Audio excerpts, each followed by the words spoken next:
N'acceptez jamais aller vivre dans votre belle famille. Jamais. Tu me respectes, je te respecte, je ne respecte pas, je te respecte pas. Vous ne pouvez pas défendre votre enfant dans la bêtise. Voilà, tu nous sers à rien, il a toujours pas d'héritier, donc on va lui chercher une femme au village. Il y a des familles où toi là, tu te maries avec le mec alors qu'il prend même pas ta défense, alors que tu te fais insulter par sa mère et lui il dit rien. C'est à se demander quel sentiment elle nourrit à l'égard de son frère. Je veux pas savoir.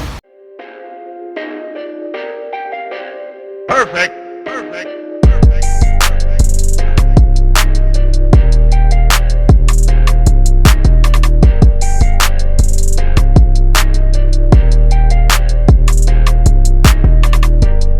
Depuis notre mariage, c'est-à-dire 2 ans, on héberge ma belle-mère ainsi que mon beau-frère à la maison. Je suis mariée depuis 2 ans à un Congolais. Je l'aime énormément, mais en fait le problème c'est que sa famille, elle est trop imposante. Au début, il me soutenait énormément après mon mariage car c'était très difficile étant donné que j'étais enceinte. Donc du coup, sa maman s'est proposée de venir m'aider. Petit à petit, j'ai vu que le nombre d'affaires qu'elle commençait à ramener chez moi était de plus en plus élevé. Et parlé à mon mari, qui lui ne voyait pas d'inconvénient, disant que dans tous les cas, ma mère passe avant tout. Ça a valu beaucoup de problèmes de couple.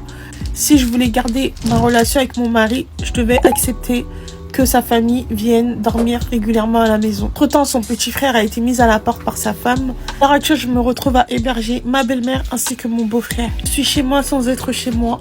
Tous mes faits et gestes sont remarqués. On a quasiment plus d'intimité, moi et mon mari, étant donné que le petit dort déjà dans notre chambre. Et j'ai franchement pas l'impression qu'il compte partir un jour. J'ai vraiment l'impression de m'être fait piéger dans ce mariage, tout en sachant que mon mari n'est pas beaucoup présent à la maison. Donc c'est-à-dire que c'est surtout moi qui subis les états d'âme de ma belle-mère. Est-ce que vous avez déjà vécu ce genre de situation-là? Il y a certaines belles-mères qui sont vraiment toxiques, hyper toxiques, je suis désolée. Mais comment tu peux défendre ton fils quand il est en train de détruire la vie de l'enfant de quelqu'un d'autre? Comment tu peux défendre ton enfant quand il est en train de briser l'enfant de quelqu'un d'autre? Comment tu peux? Ça veut dire que ça c'est quelque chose, ça peut pas rentrer, tu vois? Ton enfant, si c'est pas toi qui le mets dans le droit chemin, qui va pouvoir le faire? Si c'est pas toi qui est capable de t'asseoir devant lui et lui dire là ce que tu fais, c'est pas comme ça, mais personne ne pourra, il sera irrécupérable. Donc je suis désolée, mais moi, j'ai toujours vu ma mère face à mon grand frère quand il était en tort, lui dire non, c'est pas comme ça que je t'ai élevé, qu'est-ce que tu me fais là? Qu'est-ce que tu me fais?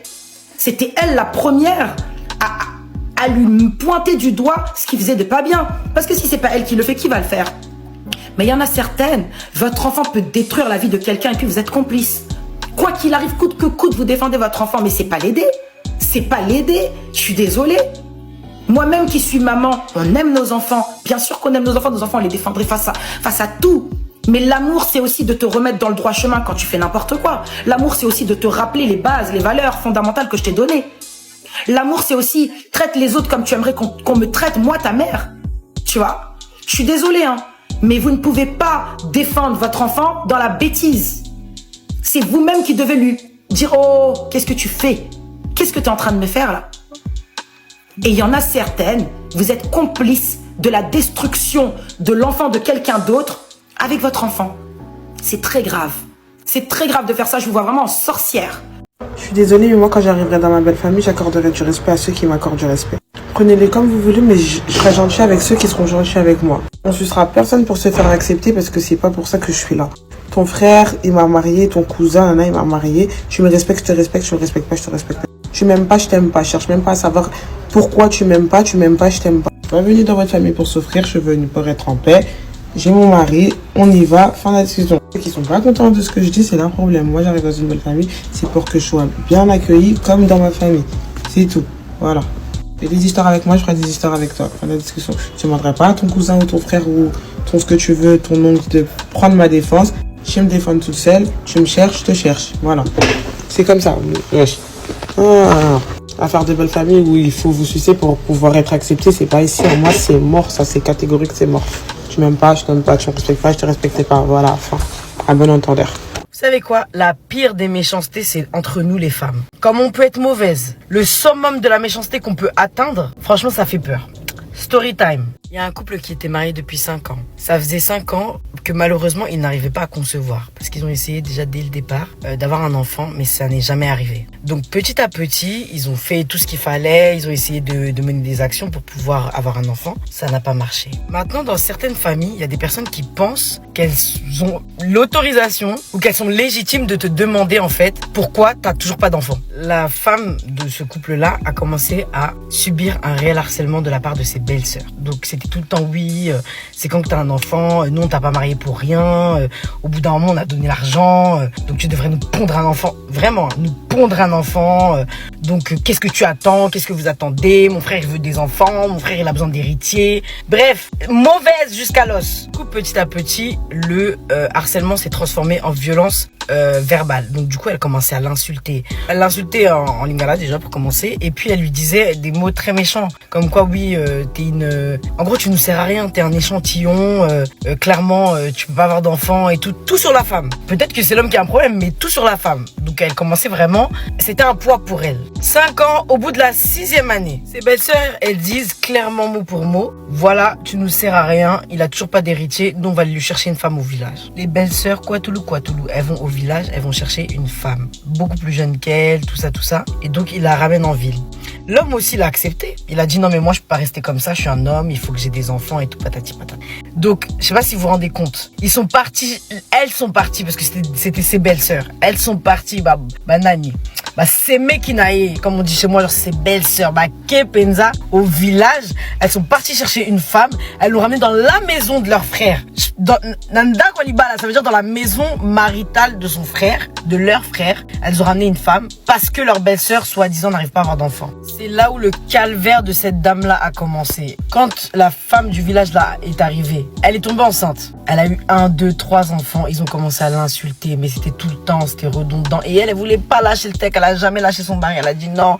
Et tout, c'est des épreuves que Dieu m'a données. Tu vois les karamotés, genre comment on dit, tu supportes et tout. Elle a supporté, elle est restée.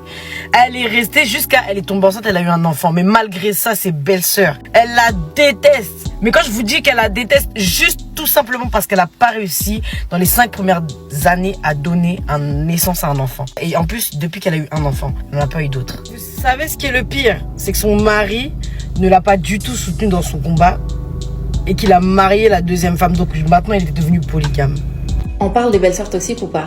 Oui, venez, on en parle. Déjà, ce qu'il faut savoir, c'est que parfois votre belle-mère devient toxique avec vous à cause de votre belle-sœur. Vous savez, ces petites vipères remplies de seum. Déjà, il y a celle qui est jalouse parce que tu es avec son frère, comme si tu avais pécho son rep. Il y a celle qui te déteste juste comme ça, gratuit. Tu sais pas pourquoi, c'est gratuit. Et il y a celle qui a la haine, mais genre un seum monumental quand ton mec t'offre un cadeau et qu'il lui offre pas à elle aussi. Elle supporte pas tout ce que fait ton mec pour toi. De toutes les manières, elle estime que ce que te donne ton mec, il devrait lui donner à elle. C'est à se demander quel sentiment elle nourrit à l'égard de son frère. Je veux pas savoir. Il y a celle qui parle tout le temps de l'ex de son frère, mais tu sais pas pourquoi. En disant qu'elle est belle, qu'elle lui manque, qu'elle était quand même sympa, devant toi. Une espèce de comparaison comme ça que t'as même pas demandé en fait. Il y a celle qui retourne le cerveau à toute la famille, à tel point que tu te manges des pics dans tous les sens en fait. Tout le monde te déteste dans la famille. Et il y a celle qui t'invente des histoires. Mais alors elle, c'est la pépitasse des pépitasses. Le seum qui grouille jusqu'à son âme. Il y a celle qui fait du chantage affectif à son frère parce que tu es avec lui. Qui lui explique que parce qu'il est avec toi, sa vie va mal en fait. Il y a celle qui critique tout ce que tu fais. Tout ce que tu fais. Tu te maquilles, être critique. Tu sors, être critique. Tu voyages, être critique. Il y a celle qui ne supporte pas que tu sois mieux habillée qu'elle. Il y a celle qui se fait copine avec tes ennemis. Mais alors elle aussi, une petite pépite. Il y a celle qui te fait manger des trucs chelous. Tout le monde ne va pas comprendre. Celles qui sont vénères comme ça. Tout le temps, dès que tu les vois, elles sont vénères. En fait, tu sais pas ce qui s'est passé dans leur vie, mais elles sont vénères. Et vénères contre toi. Il y a celle qui oublie de t'inviter pendant les repas de famille. Il y a celle qui t'invite et qui oublie de te mettre sur le plan de table. Vous savez, il y a des hommes qui n'ont pas le courage de défendre leur femme devant leur famille. C'est-à-dire, ton père ou ta mère ou ton frère ou ta sœur vient manquer de respect à ta femme et tu ne dis rien parce que c'est ta famille. Ça, ce n'est pas normal. Tu dois être capable de dire « Stop, jamais plus tu manques de respect à ma femme. » Voilà ce qu'on appelle un homme. Quelqu'un qui est capable de défendre son épouse devant sa famille. Arrêtez de trop vouloir familiariser avec vos belles-sœurs. Il y en a qui vont me dire « Oui, mais elle est trop gentille, c'est plus qu'une sœur. » Non, commencez même pas à jouer à ça. Mettez des limites et ne leur racontez jamais vos histoires avec vos maris. Sinon, tôt ou tard, elles s'en serviront contre vous. Lavez votre linge sale chez vous, parce que tout ce qui sort devient ingérable. Je n'ai pas dit à ma belle famille que je parlais leur langue et j'ai bien fait. Je suis canadienne et mon mari est allemand. On est ensemble depuis plusieurs années et tout se passe très bien. J'ai rencontré ma belle famille à plusieurs reprises et je m'entends très bien avec eux. Aujourd'hui, on attend notre premier enfant et je suis donc enceinte de 6 mois. On a pris la décision d'emménager en Allemagne auprès de ma belle famille parce que le coût de la vie au Canada était beaucoup trop cher. Depuis qu'on habite en Allemagne, je suis amenée à côtoyer ma belle famille très souvent, forcément. Au début, tout se passait bien, mais au fur et à mesure de ma grossesse, j'ai commencé à entendre des choses. J'ai entendu ma belle-sœur et ma belle-mère me critiquer plusieurs fois et j'essayais de passer au-dessus, jusqu'à un jour où j'ai plus réussi à me retenir et j'ai raconté à mon mari. Je les avais entendus dire que j'étais une fainéante, qu'être enceinte ne me donnait pas le droit de rien faire toute la journée, et elles ont même critiqué la forme de mon ventre de grossesse. Quand j'en ai parlé à mon mari, il a dit qu'il allait leur parler pour que ça ne se reproduise plus, et en effet, ça ne s'est pas reproduit les fois d'après. Quelques mois plus tard, j'ai donné naissance à ma fille Lisa. Après sa naissance, je ne suis pas allée visiter ma belle famille pendant plusieurs mois parce que je souffrais d'une dépression postpartum et que c'était très difficile pour moi, jusqu'un jour où je n'ai plus le choix parce que c'était l'anniversaire de ma belle-mère. Quand on est arrivé, tout le monde était très content de voir ma fille et tout le monde voulait absolument la porter. C'était un peu difficile pour moi, mais j'ai fait avec. J'ai été critiquée pendant cette soirée parce que ma belle-mère vivait mal le fait que tout le monde veuille porter mon enfant et que l'attention ne soit pas sur elle. J'ai entendu ma belle-mère et ma belle-sœur me critiquer ensemble et ma belle-sœur se plaignait de n'avoir pas encore eu le temps de porter ma fille. Encore une fois, j'ai rien dit jusqu'au moment où elle m'a insultée, je cite, de grosse dinde. À ce moment-là, c'en était trop. Je me suis levée, je me suis adressée à tout le monde et j'ai dit que depuis tout ce temps, je comprenais tout ce qu'elle disait et que j'accepterais plus de me faire humilier. J'ai donc pris ma fille, mon mari et je suis partie. Qu'est-ce que vous auriez fait, vous, à ma place? Bisous! N'acceptez jamais aller vivre dans votre belle famille. Jamais. Les meilleures relations avec la belle famille, c'est à distance. Plus problématique que la belle famille n'existe pas. Quand vous habitez chez la belle famille, les problèmes qui vont vous chercher. Vous savez qu'il y a les jours que vous levez le matin, vous n'avez même pas envie, même que votre pied touche le sol. Même cuisiner, vous n'avez pas envie. Vous laissez seulement vous coucher au lit et dormir. Vous savez ça? Mais si tu es dans ta belle famille, on va commencer à dire c'est quel genre de femme ça. Notre frère pas où avec le genre de femme si elle dort jusqu'à midi. Est-ce que c'est elle qu'elle doit préparer et tout et tout. Pourtant il y a des jours comme ça. Les meilleures relations avec la belle famille c'est à distance. Une fois que vous vivez ensemble, ça devient les problèmes. Ils vont vous chercher tout genre de coups. Tu montes où elle est montée, tu descends où elle est descendue. Est-ce que vous comprenez ce qu'elle dit? Vous comprenez très bien ce qu'elle dit. Tu vois ta belle-sœur à distance. Le jour que vous rendez visite, oh ma co, c'est comment ma soeur et tout. Hypocrisie, elle rit, tu ris. Ta belle-mère pareil, elle rit, hey maman, tu ris aussi. Mais habiter avec eux, jamais. S'il faut tenir tête à ton mari, je suis d'accord que tu tiens tête à ton mari par rapport à ça. Il te dit va vivre chez nous, refuse quand il y a. Sinon tu peux te séparer avec lui comme les blagues. La belle famille, c'est les problèmes. C'est pour ça que la meilleure façon de vivre avec eux, c'est l'hypocrisie. Elle rit, tu ris, elle rit. Boyou là. Voilà. On en parle de ces belles-mères et de ces belles-sœurs ultra toxiques. Tu vas les reconnaître, les manipulatrices, les médisantes, les mauvaises, les méchantes, les irrespectueuses, celles qui t'aiment pas juste à ta tête ou celles qui te veulent du mal. Et ben en fait, il y a quand même des conseils là-dessus. Tu vas souvent t'en rendre compte après, une fois que tu es déjà engagé, où tu vas te dire mince, dans quoi je me suis foutue. Tu vas tout faire et je t'invite à faire de ton mieux pour qu'il y ait de l'harmonie dans la vie de famille, pour faire plaisir à ton conjoint aussi. Par contre, la limite, c'est le respect. C'est-à-dire que dès lors qu'on te manque de respect, peu importe la manière dont on t'a manqué de respect, n'attends pas après ton mari à ce qu'il fasse la guéguerre entre sa femme et sa famille. Tu prends tes distances et t'es même dans ton droit de répondre. Pose les choses. La base, c'est le respect. Si t'es quelqu'un qui est respectueuse, je n'ai plus rien à voir avec toi. Prenez soin de vous, c'est le seul conseil.